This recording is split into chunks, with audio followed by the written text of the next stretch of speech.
My name is Senthorun Raj, and I'm here to share, some of my passions around gender justice. I currently serve as the New South Wales President of Amnesty International Australia and work as a Senior Policy Advisor for the Gay and Lesbian Rights Lobby. For many years now, I've been a White Ribbon Ambassador, and it is primarily in that capacity that I speak with you all here tonight.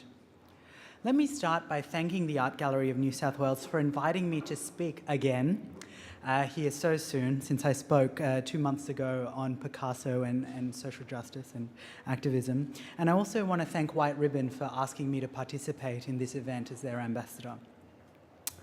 I also would like to extend my commendations to Nalini Malani, the creator of the Mother India exhibition, which is a dynamic mixed media installation that brings to the fore, the complex and disparate consequences of violence against women and the constructions of pain. So why am I here tonight to speak to you about gender and violence in response to this challenging exhibition? While I have no complete answer to that question, one quote by activist and academic Audre Lorde from her book, Sister Outsider, comes to mind. And the quote goes, "How do you deal with things you believe? Live them not as theory, not even as emotion, but right on the line of action and effect and change." The power and poetry of such words resonates because it reminds me of the importance of speaking up and following your passions.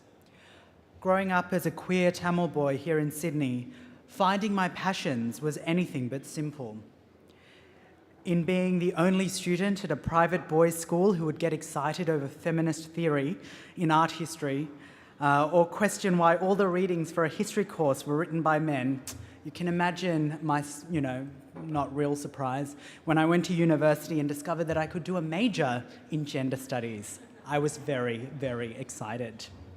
No longer was gender studies or women's studies, as it was at the time, some titillating object of curiosity that I used to watch on daytime television about US college life, but it was actually an academic discipline that I could invest in and learn from.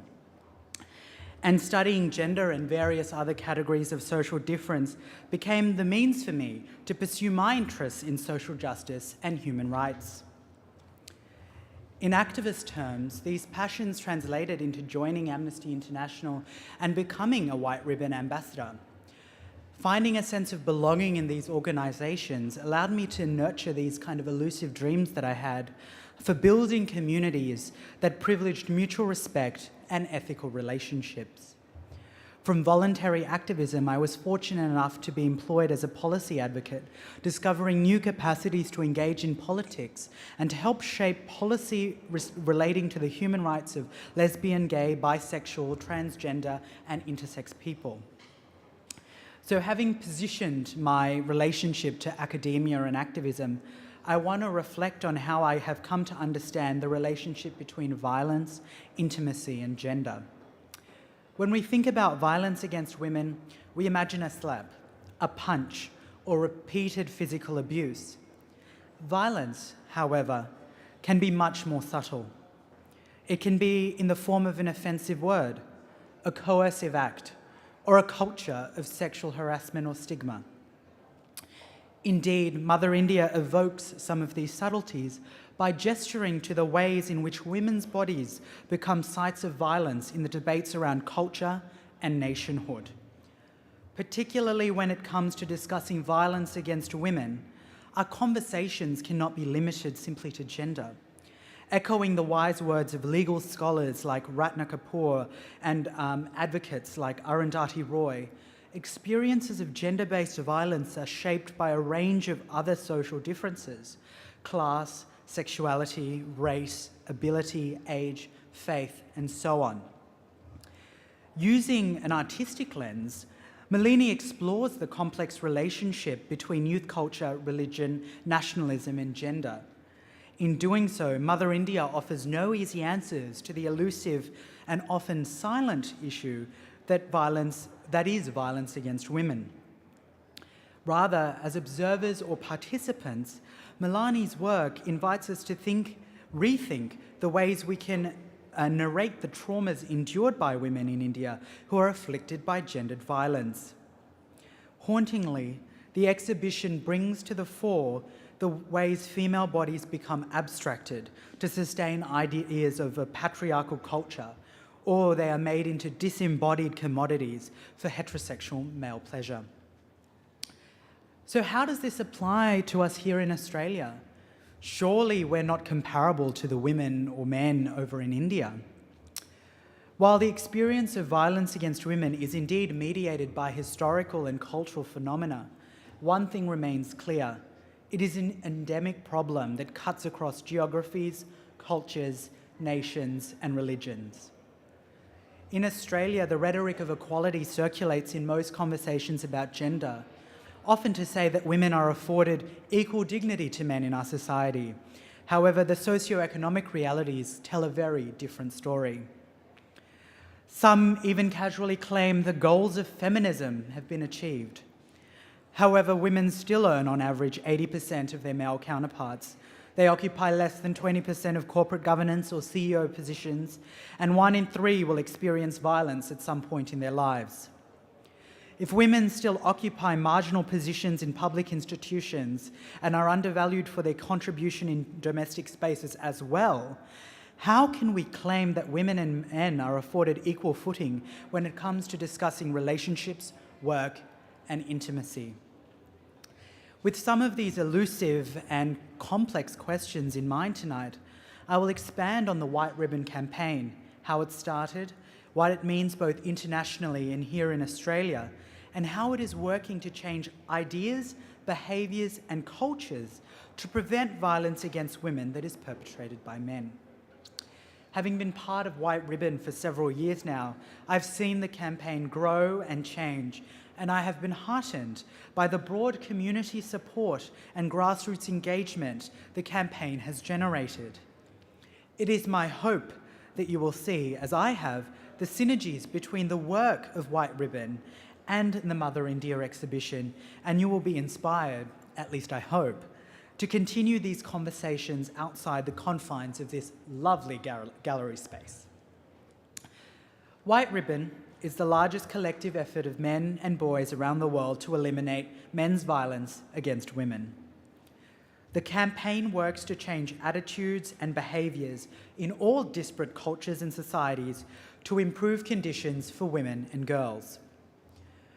The genesis of White Ribbon can be traced back to Canada in 1991, a response to a horrific massacre of 14 women at a college in Montreal, Quebec.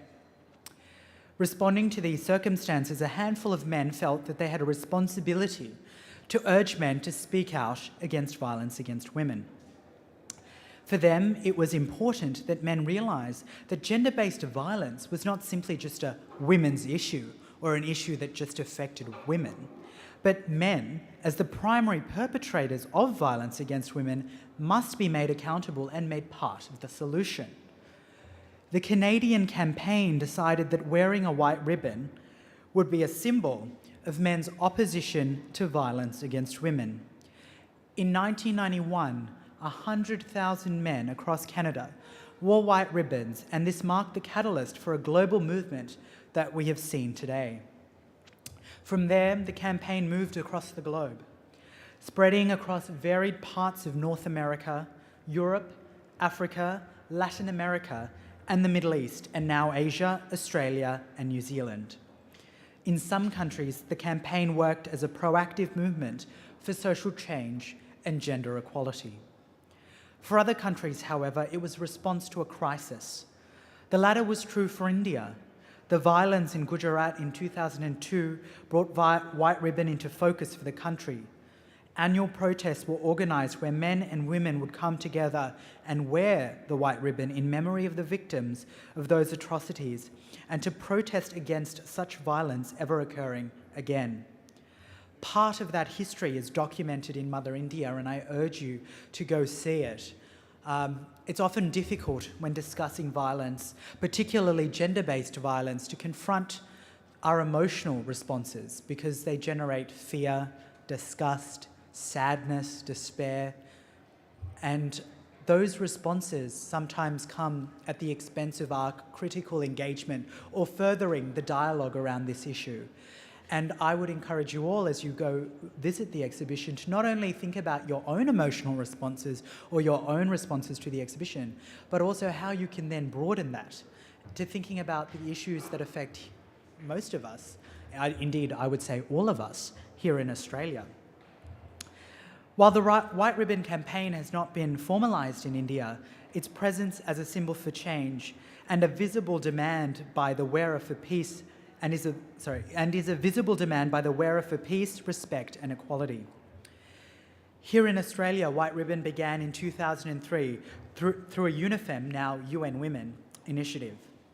While its arrival was a response to the generalised violence perpetrated against women in this country, there was no one single galvanising event that brought the campaign here.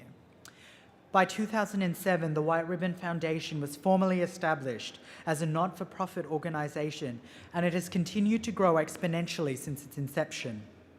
Such rapid growth is a testament to our community's recognition that violence against women is a systemic problem, which can no longer be isolated to that which happens behind closed doors. One of the most commonly cited statistics is that violence against women affects as many as 1 in 3 women in Australia. While we recognise this problem widely, there is still much work that needs to be done. Violence against women is not always public or visible or manifest in the ways we assume or think or expect. It is insidious, it is pervasive, it is a serious social and cultural issue that impacts on families, communities, neighbourhoods, workplaces, and even in the home. As a White Ribbon ambassador, I am committed to the elimination of violence against women, indeed all people. And as a young man, it is not the physical assault or slap that I have witnessed. Rather, the violence that I often see is far more insidious. Words as well as acts can be coercive, but this often goes unnoticed in the repertoire of our everyday social interactions. Calling a woman a slut or jeering as they're being sexualised reflects how women remain, in some circumstances, objects for denigration. Some people say that women choose this or impliedly consent to it. But the danger of such rhetoric is that violence against women becomes a burden for women to deal with and not for men. Moreover, it obscures the fact that we are implicit in a network of social practices that has defined the position of women in a negative relationship to the worth of men for generations, for centuries. In historical terms, this has meant that women have been denied political suffrage, were chattels for their male spouses, lacked sexual and reproductive autonomy, and were unable to participate in public life. Whilst gender roles and expectations in our varied communities are changing, mainstream popular culture still seems obsessed with privileging an idea of masculinity that relies on being assertive and active in social situations, and subsequently positions women as passive participants in culture and in social interaction. And despite significant social and legal change, physical and sexual violence continues to be a feature that persists in our families, our workplaces, and communities.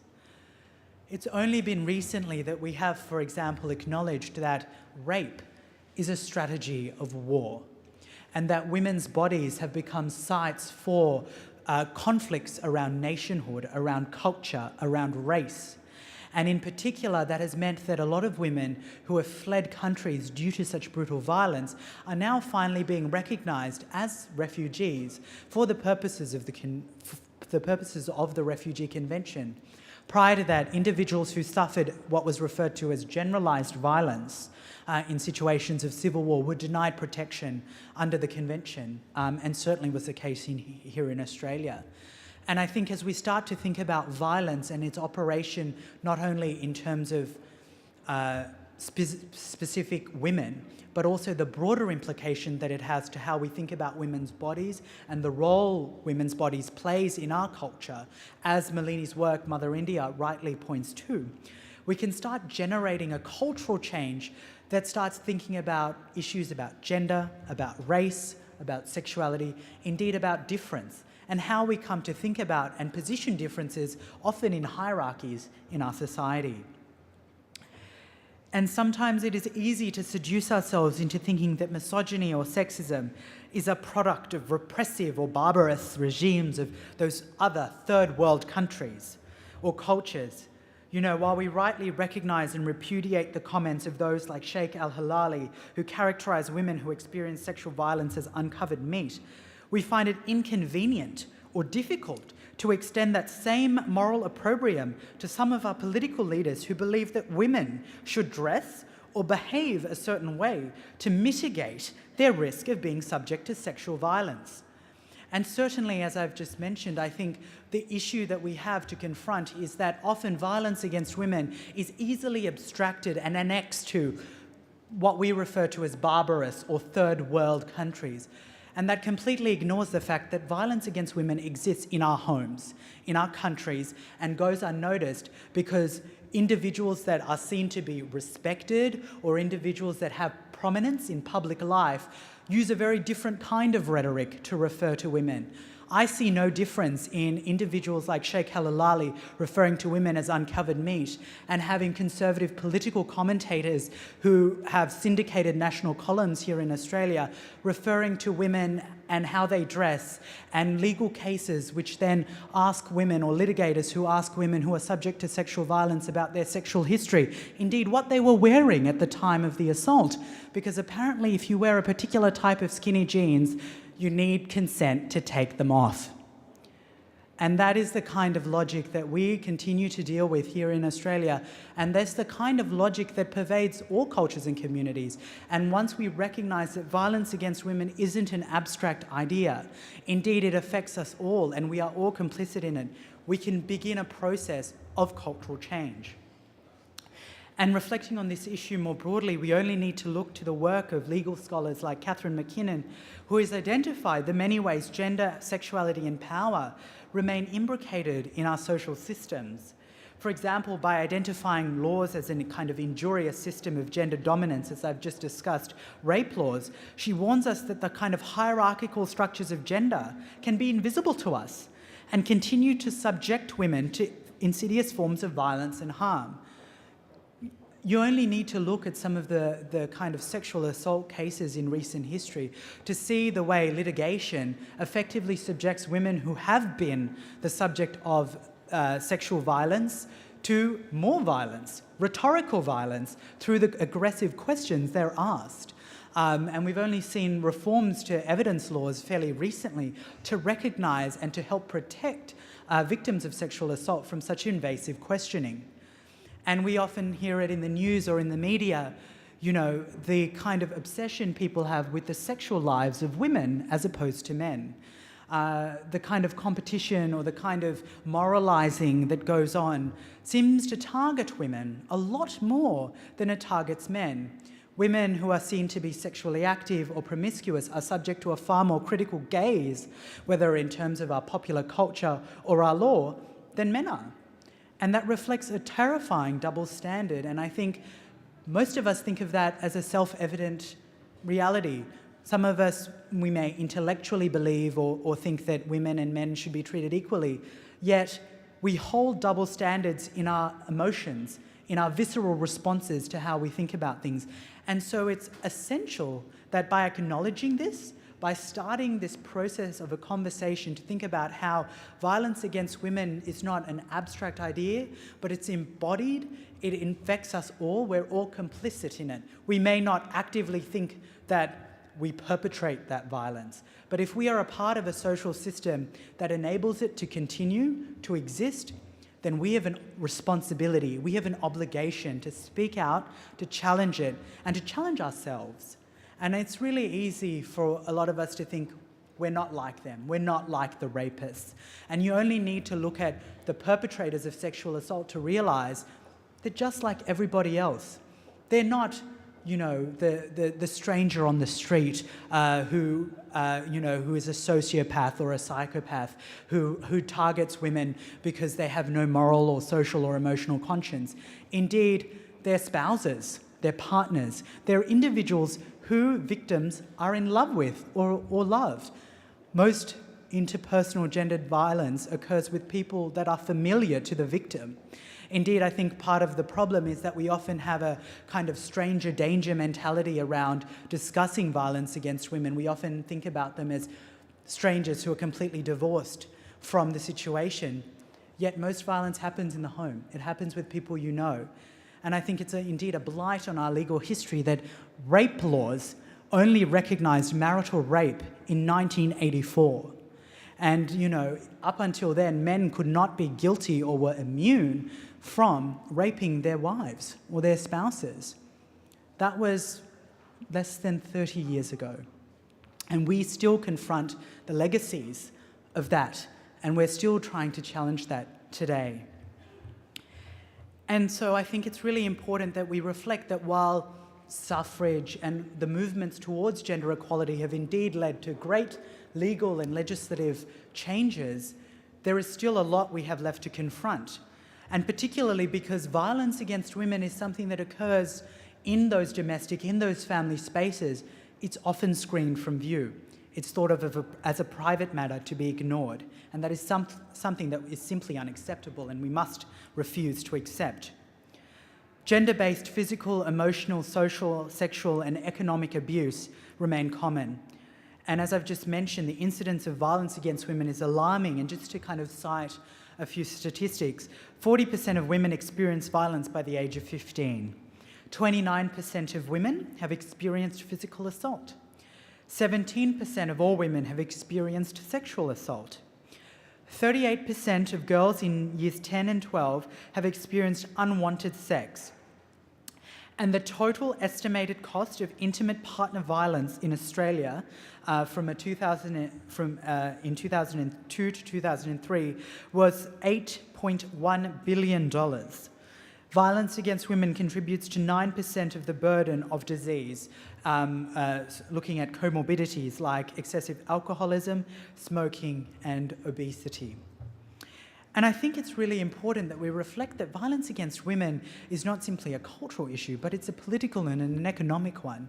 While, of course, I'm loath to try and suggest that we should start making economic arguments around this, it seems that given our kind of current political landscape that is so infatuated with cutting the budget and cutting numbers, that prevention is the core of eliminating the costs that I've just mentioned. We should be investing in programs and practices, as White Ribbon has been trialling and I will discuss later, to eliminate violence against women from a young age. It's fine to discuss violence against women and to rehabilitate those who have been perpetrators of that violence. But what we really need to be doing is to getting to children, to young people, to start people thinking at a young age that a culture of violence, a culture of gender hierarchy, a culture that assumes or expects women to participate in a particular way, to act in a particular way, or to indeed participate in a particular social role is indeed problematic. We often like to talk about issues of sex work or specifically anything around pornography or sex work as that which objectifies women, and indeed some does. And yet at the same time, we need to extend that same critical gaze to women who are coerced into particular relationships, into marriages, into situations of cultural expectation that puts women at a disadvantage to men. We need to recognise the additional cultural burdens that women have to deal with that men don't. We often like to think that, the reproductive burdens that women have to bear should just be, a fact of biology. No, we need to empower women. We need to speak out against violence, but we also need to create conditions in which women are able to empower themselves in order to participate as fully and as completely in public and domestic life as they choose to. And so whether that's ensuring proper labour laws so that women who choose to participate in sex work have appropriate services and conditions afforded to them, or women who choose to work in corporate finance, ensuring that they have maternity leave, ensuring that they have appropriate policies in place that enable them to work in whatever occupation they choose to. This is a question not only of men taking responsibility for the violence that they perpetrate against women, it's also a responsibility for men, indeed for the broader community, to think about ways we can empower women to participate fully and achieve to the best of their ability. This is an issue that affects us all. It is a community issue. And if we are ever going to stop the intergenerational transmission of violence, or what is colloquially referred to as the cycle of violence, then we must be willing to challenge these attitudes and behaviours that enable such violence to occur. We must challenge the history and cultural norms that facilitate such violence. We cannot remain silent. It is not enough to just condemn the rapist and then tell sexist jokes on the streets at the dinner party. We need to talk about violence and speak out against it at the most banal levels of our social interaction. And we must help people see that gendered violence is not something that exists necessarily in a physical act. It can be institutional, it can be cultural, it can be the most insidious and subtle form of relationship that we have, and we might not be aware of it. And that is why education is the critical starting point for challenging such violence. As I have noted earlier in my speech, the White Ribbon campaign has worked by inviting men and boys to lead by example, to communicate to their peers that violence against women in any form is unacceptable, and that real men treat women and girls with respect and dignity. Indeed, they should treat everyone with respect and dignity. And I think that is one of the real crucial messages that that White Ribbon emphasises, is that in order to build a culture that respects diversity, that respects the dignity of women, you need to effectively give people the tools to respect others and to recognise people's differences and to respect that, not to put that into a hierarchy or expect something of someone just because of their gender, their sex, their sexuality, their race, and so on. White Ribbon is still largely in its infancy though, but this should not be confused with passivity. White Ribbon has and will continue to remain vocal on gendered violence by challenging and encouraging all Australians to render this issue visible and place it at the forefront of our national policy and social agendas. While it has been extremely encouraging to see the National Plan of Action to eliminate violence against women, such a plan needs to be properly resourced, and it needs to be translated into every sphere of government and also into our schools, in our workplaces. We need to be translating policy into the grassroots. We need to be translating it into people's everyday lives, because there's no point having aspirational policies if people don't engage with them. And that's why White Ribbon plays such a crucial role in inviting members of the community, particularly men and boys, to get involved, to speak out to their communities, to their families, to their schools, to their workplaces. And as a result, we have a range of politicians, athletes, TV personalities, and community leaders, and the list continues to grow. At last count, I think we have more than 1,800 ambassadors leading the charge. And in addition, 27,000 men and women have taken an oath never to commit, excuse, or remain silent about violence against women. These men and women have shown their commitment to building a safer and more just and more equitable Australia. And that is something that I think we all need to be working towards. In material terms, we are working to change these attitudes through early prevention programs like Breaking the Silence, which is a schools program. Breaking the Silence is a program designed to equip school principals with the practical skills and strategies they need to create a holistic approach to building respectful and ethical relationships while changing the attitudes that can lead to violence against women. We now have over 60 schools participating in this program, and we hope to extend its reach throughout Australia in the coming year. It's not enough just to talk about sexual health in your PDHPE classes. You need to be able to have a whole of school approach to thinking about relationships, about ethical relationships. I think too often in discussions around relationships, it often comes back to safe sex. But what we need to add is another word in there: safe and ethical sex and relationships. Because ultimately people experience things not in a biology textbook, but through social interaction. And that is something that we need to be keeping mindful of when we do programs in schools that speak to students. And we need students to be a part of that process. And that is why White Ribbon is leading the way, because it's inviting those students to be a part of this program, to take a part, to have their voices, to drive the programs that they're going to be running in their own schools. And that's what's really important. Peer-led, peer-driven programs. You know, as many students don't like listening to their teachers, but a lot of people have respect for their peers, for sports stars, for people that they watch on television, and that is why we need everybody who has a public profile, who has a level of respect, to make sure that they never commit, excuse, or remain silent about violence against women. And primary prevention is not only confined to the classroom. Universities, sporting clubs, workplaces are not immune to the social and economic impacts of violence against women. This year, White Ribbon will be launching the workplace program to extend its prevention strategy into the business and industry sector.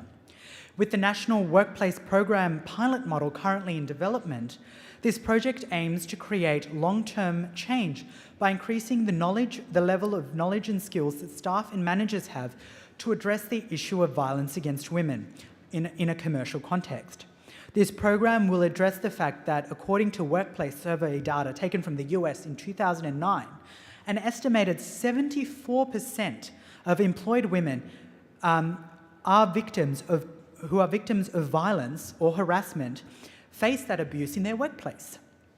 The data indicated that employees who suffer violence may be fired or forced to resign from their jobs due to absenteeism or for reasons related to the safety of other employees. The White Ribbon program, along with other activities in the prevention sector, are aimed at making a difference in a systemic way. At the same time, White Ribbon understands that individuals play a crucial role in making change. When individual men take action in their daily lives to challenge men's violence against women, this makes a difference. Eliminating violence against women does not require grand gestures. Men can help create change to eliminate such violence in our everyday lives. When a man who has used violence against a woman chooses to cease doing so, by definition, this reduces violence against women. When a man supports a woman who is being subjected to violence by a partner or an ex-partner, he creates the chance that she will seek help and report this violence, escape that violence, and recover from abuse. When a man intervenes in a violent incident in progress by offering support or assistance to the woman who may be attacked, he may lessen the harm and sends a broader message that that individual is not to blame for that violence. And I think it's so important to remember that when men and boys take this responsibility to speak out against violence against women, we must do it in a non-paternalistic way. We are not here to be protectors of women.